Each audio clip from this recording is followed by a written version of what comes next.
40 dias com a Liga da Justiça. Sinestro. Aquele que duvida é semelhante à onda do mar, levada e agitada pelo vento. Tiago 1, verso 6. Tal Sinestro trabalhava como arqueólogo no planeta Korugar, quando um lanterna verde cai próximo de sua posição. Ele se depara com uma batalha feroz entre o lanterna e um alien. Bastante ferido, o lanterna empresta o seu anel para que o Sinestro o enfrente. Quando o inimigo é derrotado, o dono pede o anel de volta, mas ele não apenas fica com o anel, como também deixa o lanterna para morrer em Korugar. Então ele parte para o planeta Oa, onde conhece seu parceiro, Abensur, até este ser derrotado por Atrocitus. No Devocional Pop temos um texto sobre ele.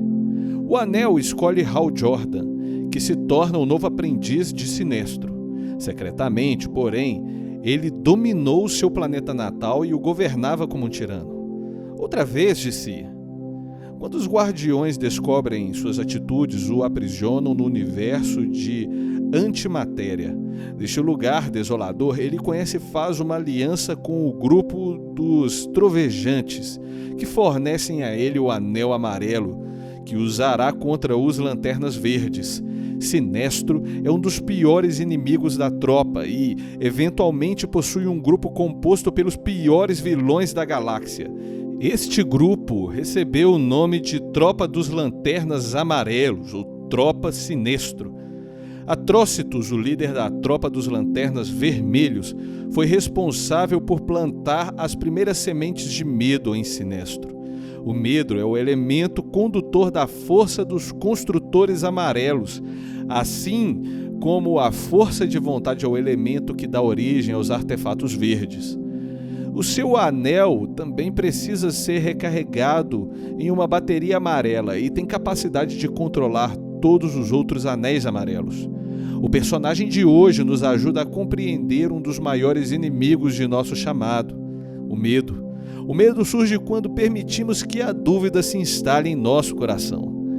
Sinestro começou a duvidar dos princípios que regiam a Tropa dos Lanternas Verdes quando dominou seu planeta e escravizou toda a população de Korugar. Com esta atitude, ele se afastou de maneira gradativa do seu propósito. E de maneira similar, quando duvidamos do nosso chamado, o medo começa a nos paralisar de maneira bastante sutil. Começa com algumas perguntas como, por exemplo, será que isso é realmente para mim? Existe uma maneira mais fácil de servir a Deus? Preciso mesmo ser tão radical em minhas escolhas? Pronto, aquilo que era certeza se transforma em questionamentos e o estilo de vida de santidade começa a ser relativizado pelo flerte com o pecado. A dúvida se transforma em medo de fazer algo para Deus e se arrepender mais tarde. A certeza de ser um missionário e separar um tempo para o preparo, estudando teoria e prática em algumas das diversas bases existentes no Brasil e no mundo, é substituído pela preocupação com sustento e em como a vida será durante esse período. A certeza de que o namoro atual não ajuda a atingir o centro da vontade de Deus e de que por isso deve acabar é substituída pelo medo da solidão, entre tantos outros exemplos que poderíamos escrever aqui. Sem a coragem necessária para dar o primeiro passo, nos assemelhamos aos 11 discípulos que não se arriscaram fora dos limites do barco, em Mateus 14. A história da igreja está repleta de pessoas que deram um passo de fé para que a sua geração pudesse conhecer a Cristo como Senhor e Salvador. Não acredito que eles tinham medo ou dúvida nos momentos de dificuldade, mas creio que eles se apegavam às promessas da palavra de Deus para suas vidas em especial.